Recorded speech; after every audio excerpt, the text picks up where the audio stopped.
Online video में आप सभी का स्वागत है। यह वीडियो कक्षा 11 के भौतिक छात्रों के लिए है। अब देखिए, दरअसल आज हम लोग जो टॉपिक स्टार्ट करने जा रहे हैं उस टॉपिक का नाम है बेटा वेक्टर। उस टॉपिक का नाम है वेक्टर। देखिए, दरअसल आपके बुक में वेक्टर जो है वो तीसरे लेसन में होगा, लेकिन मैं कहूँ चौथे लेसन में होगा, लेकिन मैं कहूँगा कि वेक्टर को पहले पढ़ना बहुत ज़रूरी है, क्योंकि जब आप इसको पढ़ लोगे तभी आपको गति का चैप्टर भी अच्छे से क्लियर होगा। तो देखो, भौतिक जो राशियाँ होती हैं, ये जो आपकी भौतिक राशियाँ होती हैं वो कितने तरह की होती हैं? ये दो तरह की होती हैं, जैसा कि आपको पहले वीडियो में बताया गया होगा या नहीं बताया गया, ध्यान दीजिए। दो तरह की होती है वेक्टर, या इसको हम सदिश के भी नाम से जानते हैं। ठीक है, वेक्टर इसका इंग्लिश वर्ड है और हिंदी आपका सदिश है। तो ये आपके दो तरह की होती हैं, अदिश और साथ में सदिश। क्या होता है? अदिश और साथ में सदिश। अदिश को हम क्या कहते हैं? अदिश में दो लोग होते हैं। अदिश में हम मान को दो बात में लिखते हैं। पहला, उसका आंकिक मान मतलब उसका न्यूमेरिकल वैल्यू, और साथ में उसका यूनिट यूज़ करते हैं। यूनिट मतलब उसका जो है मात्रक हम प्रयोग करते हैं। साथ में हम क्या करते हैं? मात्रक का प्रयोग करते हैं। लेकिन सदिश में ये जो आपका आंकिक मान है वो तो रहता ही रहता है, मात्रक भी रहता है, साथ ही साथ इसमें एक चीज़ और जुड़ जाती है, वो है आपका दिशा। ये तीन चीज़ें जब किसी भी भौतिक राशि के लिए ज़रूरी हो जाती हैं तो उस भौतिक राशि को हम बोल देते हैं सदिश। तो देखो, दरअसल क्या है कि अदिशों को जोड़ना और घटाना, अदिशों को जोड़ना व घटाना बहुत आसान होता है। जितने भी आपके अदिश हैं इनको आप बड़े आसानी से जोड़ सकते हैं, बड़े आसानी से घटा सकते हैं, मतलब इनका कैलकुलेशन बहुत सिंपल होता है। लेकिन सदिशों का जो कैलकुलेशन होता है वो थोड़ा सा डिफरेंट होता है। इनके कैलकुलेशन का एक एकदम अलग मेथड ही होता है।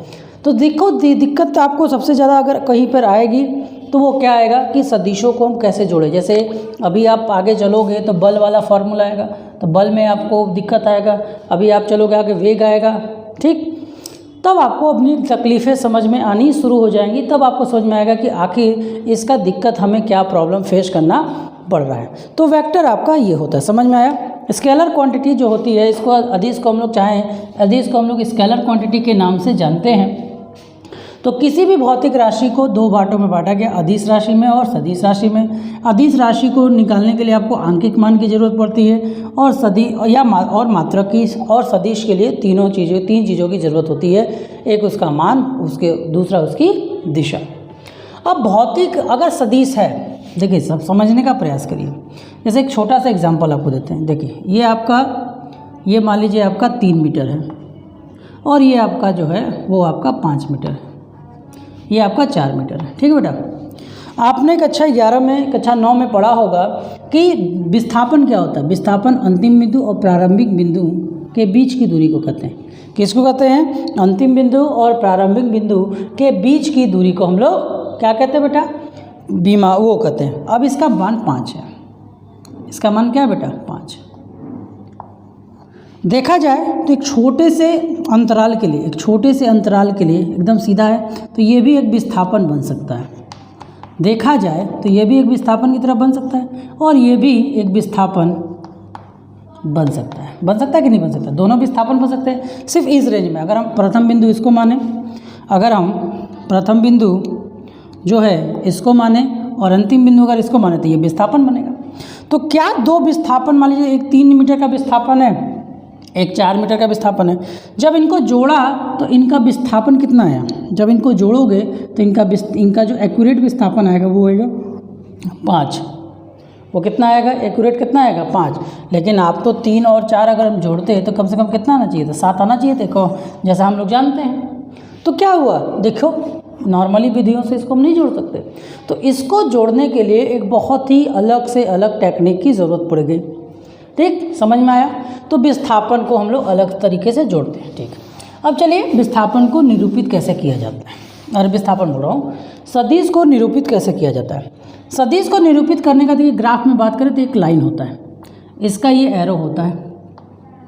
एरो जो होता है वो उसकी दिशा को निरूपित करता है। एरो जो बताता है वो कहता है कि ये इसकी क्या है, दिशा है, और ये जो इसकी लंबाई है, और ये जो इसकी लंबाई है, ये इसके आंकिक मान को बताता है। किसको बताता है? आंकिक मान को। बात मेरी समझ में आ रही है? ये जो सदिश है, ये जो आप देख रहे हो, ये जो आपका सदिश है, ये जो आपका सदिश है वो क्या है? ये जो आपका सदिश आपको दिख रहा है वो क्या करता है? ये जो एरो है वो दिशा को बताता है, और जबकि ये जो लंबाई है वो किसको प्रदर्शित करता है? वो आंकिक मान को प्रदर्शित करता है। इसके अलावा भी बहुत सारे सदिशों के बारे में हम लोग डिस्कशन करेंगे, ठीक है। तो सदिश राशियों के बारे में आप लोगों ने समझ लिया होगा कि सदिश होता क्या है। अब सदिश राशियों के आधार पर हम कुछ अलग अलग कुछ स्पेशल सदिशों के बारे में हम आपसे बात करने जा रहे हैं, जिसको आपको समझना होगा। तो देखा, अब आते हैं वेक्टर से संबंधित कुछ अलग अलग वेक्टर्स के बारे में। चलिए, यहाँ पर आप देखिए, सबसे पहला आपका लिखा हुआ है समान वेक्टर, मतलब समान सदिश, इक्वल वेक्टर। इनमें क्या क्या खूबियाँ होती हैं? इनमें पहली खूबी होती है, इनमें अगर पहली खूबी बोलें तो सबसे पहली खूबी होती है कि ये लंबाई में समान होते हैं। लंबाई में समान होंगे, ठीक, लंबाई में समान होंगे। दिशा जो होती है वो बराबर होती है, दिशा भी एक होती है। एक चीज़ और हो सकता है इसमें कि ये समांतर हो सकते हैं। एक चीज़ और होता है कि ये समांतर होते हैं। जैसे देखिए, एक वेक्टर ए है ये, और एक वेक्टर ये है बी। एक वेक्टर ए है और एक वेक्टर आपका बी है। तो अगर हम कहेंगे कि वेक्टर ए और वेक्टर बी आपस में क्या है बेटा? बराबर है। वेक्टर ए बराबर है वेक्टर बी के। ये हम तभी कह सकते हैं जब वेक्टर ए वेक्टर बी, हम कह रहे हैं कि आपका जो वेक्टर ए है और जो आपका वेक्टर बी है वो आपस में बराबर है। ये हम तभी कह सकते हैं जब दोनों के लेंथ और जो हो दोनों एक दूसरे के समांतर हो और दोनों की दिशाएं सेम हो। देखिए, समांतर कहने का मतलब उनकी दिशाएं क्या होती है? सेम होती है।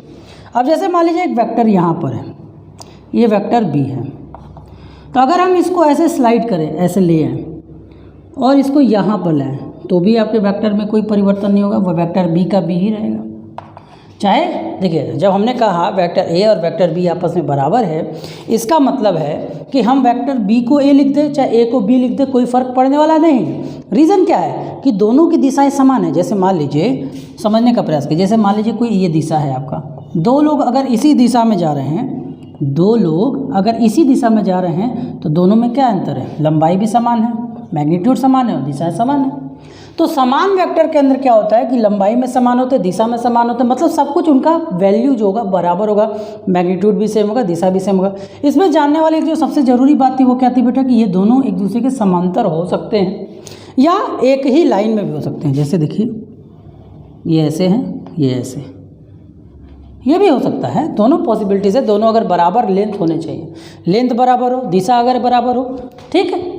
तो ऐसे वेक्टर को हम लोग क्या बोलते हैं? समान वेक्टर के नाम से जाना जाता है। इसका प्रयोग जब हम लोग जोड़ घटाना करेंगे तो आपको समझ में आएगा कि इनका प्रयोग किस प्रकार से किया जाता है। अब बात करते हैं विपरीत वेक्टर। विपरीत वेक्टर में क्या क्या होता है? देखिए, विपरीत वेक्टर में बात करें तो लंबाई में समान,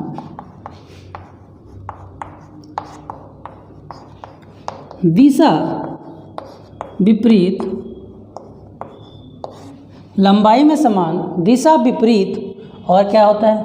और समांतर हो सकते हैं, ठीक। ये वेक्टर क्या है? बराबर है। बस ये विपरीत वेक्टर, बस इनका नाम इसीलिए रखा गया क्योंकि एक की दिशा अगर ऐसे है, ए वेक्टर ए, और तो दूसरे की दिशा इस तरफ होगी, वेक्टर बी। बात समझ में आ रहा है कि ये दोनों एक दूसरे के बराबर हैं, परंतु किसमें? मैग्नीट्यूडली दोनों बराबर हैं, लेकिन इनमें अंतर क्या है कि बस इनके अंदर एक चीज़ की गड़बड़ी है, एक चीज़ अलग है। वो क्या है? आपका दिशा। वो आपका क्या है बेटा? दिशा। दिशा इनका अलग हो जाता है। इनको कैसे रिप्रेजेंट करते हैं? इनको रिप्रेजेंट करेंगे वेक्टर ए बराबर माइनस वेक्टर बी। अब ये माइनस और प्लस आपको मानना पड़ेगा। अगर आप वेक्टर ए को आप मानते हो कि वो सीधा डायरेक्शन है, वो पॉजिटिव डायरेक्शन में है, तो हम इसको प्लस मानेंगे। अगर आप बी को प्लस मानते हो, तो आप लिखोगे वेक्टर बी की जो वैल्यू है वो माइनस वेक्टर ए। इसीलिए साइंस में याद रखिएगा, कभी कभी आपकी वैल्यू माइनस आती होती है, इसका मतलब क्या बताया जाता होगा क्लास 9th में, अगर कभी कभी कोई न्यूमेरिकल कराया गया हो और उसमें बताएगा देखो बेटा फोर्स की वैल्यू निगेटिव है। निगेटिव का मतलब आने का मतलब क्या है कि जो आप चाह रहे हो वो नहीं हो रहा है, उसके अपोजिट काम हो रहा है। जैसे किसी का एक्सीलरेशन को हम नॉर्मली गति को बढ़ाने का काम करते हैं, मतलब त्वरण को हम नॉर्मली किस लिए मानते हैं कि वो गति को बढ़ाए ना कि गति को रोके। वो क्या करे, गति को बढ़ाए ना कि गति को रोके। तो जब वो गति को रोकेगा नहीं तो क्या होगा कि वो निगेटिव काम कर रहा है। एक्सेलरेशन का काम होता है गति को बढ़ाना, और वो गति को कम कर रहा है, तो वहाँ पे निगेटिव एक्सेलरेशन हो जाता था। समझ में आया? अब एकांक वेक्टर का मतलब होता है जिसका परिमाण, जो परिमाण हो वो क्या हो बेटा, 1 के बराबर। ऐसा कोई भी वेक्टर जिसका परिमाण 1 हो जाए उसको हम लोग बोलते हैं बेटा एकांक वेक्टर। उसको हम लोग क्या बोलते हैं बेटा, एकांक वेक्टर। अब चलिए इसको समझने का प्रयास कीजिए। एकांक का मतलब हुआ कि कोई भी वेक्टर हो जिसका मैग्नीट्यूड अगर 1 आ गया तो वो हो जाता है एकांक वेक्टर। अब इस एकांक वेक्टर को निकाला कैसे जाता है? इस एकांक वेक्टर का फॉर्मूला होता है बेटा, क्या होता है देखिए, एकांक वेक्टर को लिखने के लिए उसके ऊपर एक कैप लगाते हैं। क्या लगाते हैं? कैप। इसका फॉर्मूला होता है बेटा वेक्टर ए, जो भी आपका वेक्टर होगा उसके अपॉन में मॉड ए बोलिए, या किसी जगह पर ए भी लिखा जाता है। जैसे कुछ बुक्स में आपको ऐसे भी लिखा मिल सकता है। ठीक, अब देखिए इस सूत्र का मतलब समझिए क्या होता है। ठीक है, ये आपका क्या है, परिमाण। ये जो आपका परिमाण है वो उसका 1 होना चाहिए। अगर किसी भी वेक्टर ऐसा मिले जिसका लंबाई 1 मीटर हो या 1 सेंटीमीटर हो, 1 उसका आंसर आना चाहिए। क्या आना चाहिए? उसका एक परिमाण 1 आना चाहिए। अगर किसी का परिमाण 1 आता है तो उसको हम लोग बोलते हैं एकांक वेक्टर। अब देखिए वेक्टर को जब हम ये समझेंगे तब आपको यूनिट वेक्टर और अच्छे से समझ में आ जाएगा। समझ में आया कि ये क्या होता है? जब हम इस पर न्यूमेरिकल करेंगे तब आपको, चलिए एक मान लेते हैं। मान लीजिए कोई वेक्टर ए है, ठीक, मान लीजिए कोई वेक्टर, ऐसे आपको उतने समझ में नहीं आएगा, सही बात है। अब देखिए लंब कोणीय वेक्टर। अब देखिए आपने क्लास में पढ़ा होगा कि 3 तरह के अक्ष होते हैं, 3 तरह के अक्ष एक्सिस होते हैं कि नहीं होते हैं? एक आपका एक्स एक्सिस होता है, एक आपका वाई एक्सिस होता है, और एक आपका जेड एक्सिस होता है। एक्स एक्सिस की तरफ अगर कोई चलता है, तो उसमें हम जो एकांक वेक्टर होता है, देखिए जैसे एकांक वेक्टर है, यहाँ लंब कोणीय एकांक वेक्टर है, तो जैसे वो एक्स की तरफ अगर चलेगा तो उस एकांक वेक्टर को हम लोग आई बोलते हैं।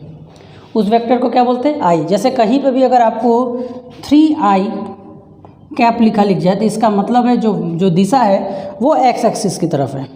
वो दिशा क्या बेटा? एक्स एक्सिस की तरफ आपका काम कर रहा है। ठीक है, समझ में आया? अब यही अगर कोई वाई एक्सिस पे जाने की कोशिश करता है, यही अगर कोई इस एक्सिस पे जाने की कोशिश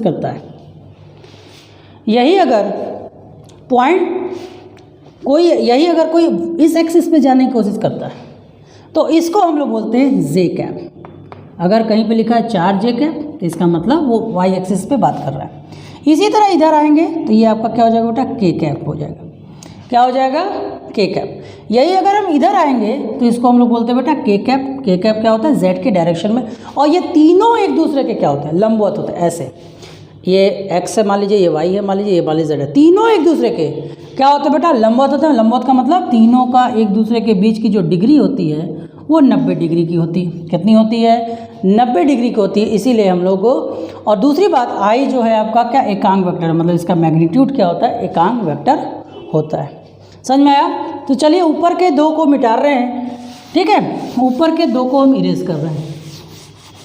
अब ऊपर के 2 को जब हमने इरेज किया तो ध्यान से समझने का प्रयास कीजिएगा कि मान लीजिए कोई एक्सिस हमने लिया, एक्सिस लिया, ठीक, वो यहाँ है। इस पॉइंट पर अब एक और है बिंदु वेक्टर, जिसको हम लोग बोलते हैं बिंदु सदिश, पॉइंट वेक्टर। क्या बोलते हैं? Point vector. अब इस पॉइंट की वैल्यू मान लीजिए, इस पॉइंट की वैल्यू है, इस पॉइंट का वेक्टर कितना है। तो इस पॉइंट में अगर हम बात करें तो एक्स एक्सिस से इसकी दूरी मान लीजिए कितनी है। मान लीजिए ये मूल बिंदु है, ये एक्स एक्सिस पे इतना दूर है। मान लीजिए एक्स यहाँ से यहाँ तक एक्स एक्सिस पे दूरी है। तो एक्स के साथ जो वेक्टर काम करता है वो क्या काम करता है, एक्स आई कैप काम करता है। एक्स के साथ जो वेक्टर काम करता है एक्स आई काम करता है। तो यहाँ पे क्या होगा बेटा, एक्स आई कैप, क्या होगा, एक्स आई कैप, ठीक। या एक्स आई कैप ना मान के इसको ए मान लेते हैं, क्योंकि जनरली आपको ए बी सी ऐसे लिखा मान लो, ए कैप हो गया। अब यह वाई एक्सिस पे कितना दूरी पर है, तो बेटा मान लीजिए वो बी दूरी पर है। तब इस पॉइंट पर इस यहाँ से ऐसे दूरी लेंगे तो ये कितना हो जाएगा, प्लस बी जे कैप, ठीक। उसी तरह इस पॉइंट की इससे जो डिस्टेंस है मान लीजिए कितनी है बेटा, सी है, तो ये आपका हो जाएगा प्लस सी जे सी के कैप। अब ध्यान दीजिए कि अब हम वेक्टर का नोटेशन इसी से करते हैं। कैसे करते हैं, A I cap B J cap plus C K cap, इसको हम लोग बोलते हैं पॉइंट सदिश, ठीक है। इसको हम लोग क्या बोलते हैं, पॉइंट सदिश या बिंदु सदिश। अब देखिए एकांक वेक्टर निकालने का तरीका। अब मान लीजिए कोई सदिश का फॉर्मेशन, अब जितने भी आपको सदिश मिलेंगे वो ज़्यादातर इस फॉर्म में मिलेंगे, तो आपको कैलकुलेशन करना बहुत आसान हो जाएगा। मतलब ये निर्देशांक ज्यामिति समझ लीजिए हो गया। जैसे ये है, अब जब समझने का, अब ये 3D फिगर जैसे ये है, ये अगर इस पे देखिए, अगर ऐसे जाता तो सिर्फ एक्स और वाई तल पे होता, ऐसे जाता तो सिर्फ इस पे होता, लेकिन अब ऐसे जा रहा है, ये एक्स को भी ले रहा है, वाई को भी ले रहा है और जेड को भी ले रहा है, ठीक है। अब मान लीजिए कि एक्स, किसी भी वेक्टर को हम लोग ऐसे नोट कर रहे हैं, ठीक है, समझ में आया।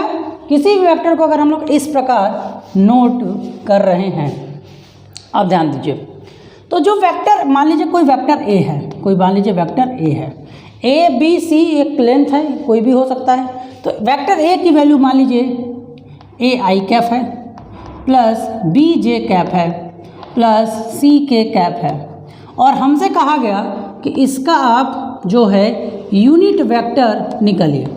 हमसे कहा गया कि आप इसका यूनिट वेक्टर निकालिए। क्या निकालिए, यूनिट वेक्टर आप लोग निकालिए।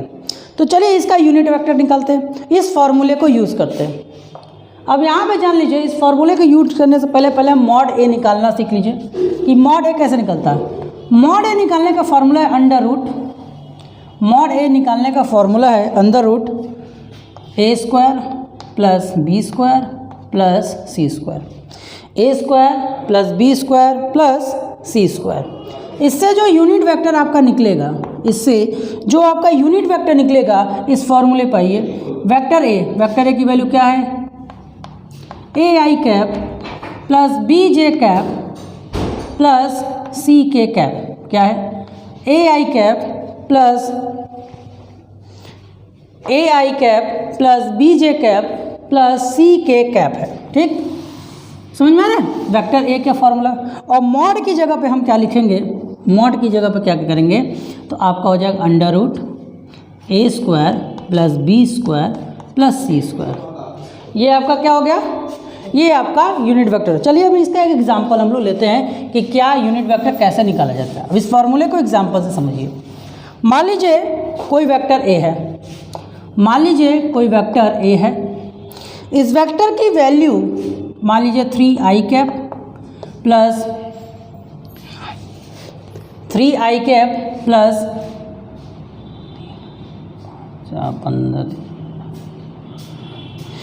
3i cap plus 2j cap minus 3k cap है। मान लीजिए ये कोई वेक्टर है, इसका हमें यूनिट वेक्टर निकालना है। मान लीजिए कोई एक वेक्टर है जिसका हमें यूनिट वेक्टर निकालना है, तो इसका यूनिट वेक्टर हम कैसे निकालेंगे। फॉर्मूला अपने पास है बेटा, वेक्टर ए अपॉन में मॉड ए।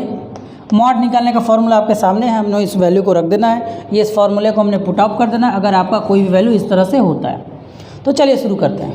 ए की जगह पर आपको 3 दिख रहा है, तो ये आपका हो गया 3i cap plus 2j cap plus minus 3k cap. अब रूट ओवर में आइए, रूट ओवर में क्या लिखना है भाई, ए का स्क्वायर 3 का स्क्वायर, किसका स्क्वायर बेटा 3 का स्क्वायर, 3 का स्क्वायर मतलब 9, 2 का स्क्वायर मतलब 4 प्लस देखिए -3 का भी स्क्वायर करोगे तो माइनस नहीं आना है प्लस आना है, आपका हो जाएगा बेटा 9।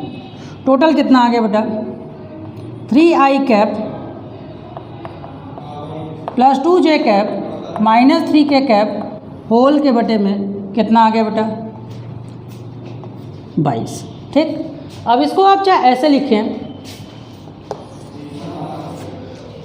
अब इसको आप चाहे ऐसे लिखें, अब इसको आप चाहे ऐसे लिखें, ठीक है, चाहे आप जैसे लिखें, तो आपका जो यूनिट वेक्टर आएगा उसकी वैल्यू कितनी हो जाएगी 3i cap plus 2j cap minus 3k cap और सबके बटे में √22 √22 हो जाएगा। जैसा कि मैंने बताया कि वेक्टर ए जो अगर हम जो यूनिट वेक्टर निकालते हैं तो वो जो यूनिट वेक्टर है वो क्या है बेटा, ये जो आपका यूनिट वेक्टर है इसका मैग्नीट्यूड 1 आता है। तो चलिए चेक करते हैं क्या इसका मैग्नीट्यूड 1 आता है कि नहीं आता है। चलिए चेक करते हैं, इसको आप लोग नोट कर लीजिए, फिर हम चेक करते हैं क्या इसका मैग्नीट्यूड 1 आता है कि नहीं आता है। अगर इसका मैग्नीट्यूड 1 नहीं आता है तो इसका मतलब है कि हमने कहीं ना कहीं गलती की हुई है, कहीं ना कहीं हमने गलती जो है की हुई है। तो चलिए मॉड ऑफ मतलब यूनिट वेक्टर ए कैसे निकलता है, मॉड अंडर रूट एक्स के साथ जो होता है उसका स्क्वायर, एक्स के साथ क्या है बेटा 3/√22 का होल स्क्वायर प्लस 2/√22 का होल स्क्वायर प्लस 3/22 का होल स्क्वायर। अब चलिए करिए, आइए इसका करेंगे 9/22 हो जाएगा, रूट हट जाएगा, इसका करेंगे 2/22 हो जाएगा, इस 4/22 हो जाएगा, इसका करोगे फिर से आपका 9/22 हो जाएगा। अब ध्यान से देखिए ऊपर नीचे डिनोमिनेटर क्या है सेम है, तो ये आपका नीचे 22 हो जाएगा। अब देखिए 9 4 सब सेम हो जाएंगे तो इसकी वैल्यू 22 आ गई। देखिए कट कर अंदर कितना आ गया √1, √1 का मतलब क्या था 1। इसका मतलब हमने क्या बताया था कि यूनिट वेक्टर का मतलब ही होता है कि उसका जो उसका परिमाण आएगा वो 1 आएगा। तो आज आपने सिर्फ सदिश क्या होता है सदिश की जानकारियाँ ली। अगले चैप्टर से हम लोग अगले वीडियो से हम लोग पढ़ेंगे सदिशों को किस प्रकार से जोड़ा घटाया जाता है। धन्यवाद, थैंक यू।